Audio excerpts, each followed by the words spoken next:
Meghan Markle's latest venture, American Riviera Orchard, has instead become a baffling spectacle of confusion and disappointment. What was meant to be a dazzling debut for her lifestyle brand has left many scratching their heads and wondering what went wrong. When Markle introduced American Riviera Orchard back in March, she promised a lifestyle experience that would capture the essence of California living.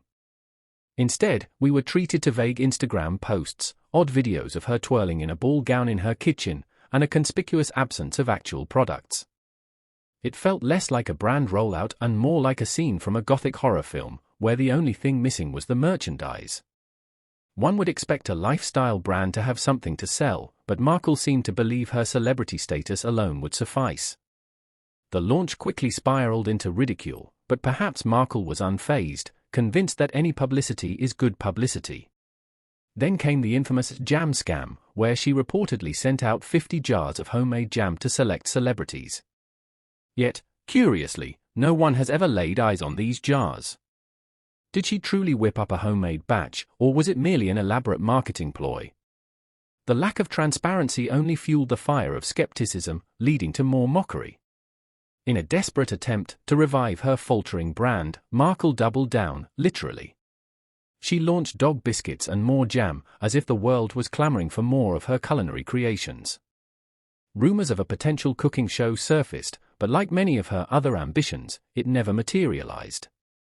Instead, Markle was spotted meandering through farmers' markets and attending summits in the Hamptons, seemingly in search of investors for her sinking ship. To add insult to injury, her attempt to trademark the name American Riviera Orchard was rejected by the U.S. Patent and Trademark Office. The reasoning? The term American Riviera is a common nickname for Santa Barbara, and simply adding orchard wasn't enough to make it unique. Now, Markle faces the daunting task of fixing her application within 3 months or risk losing it altogether, and she'll need to cough up an additional $700 to keep her dream alive. This isn't Markle's first run-in with trademark issues. Her earlier attempt to trademark Archetypes, the name of her podcast, also fell flat.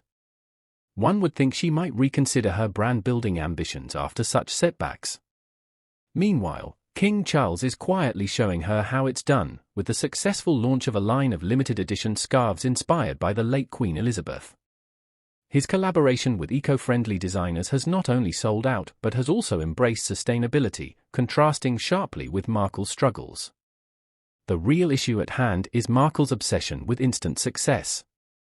She appears to want to catapult from zero to empire without the years of groundwork that most successful brands require. As she grapples with trademark woes and a failing brand, the royal family continues to thrive, achieving success with a quiet grace that Markle seems to overlook. In the grand scheme of things, it's a stark reminder that building a brand takes more than just a famous name. It requires patience, dedication, and a clear vision.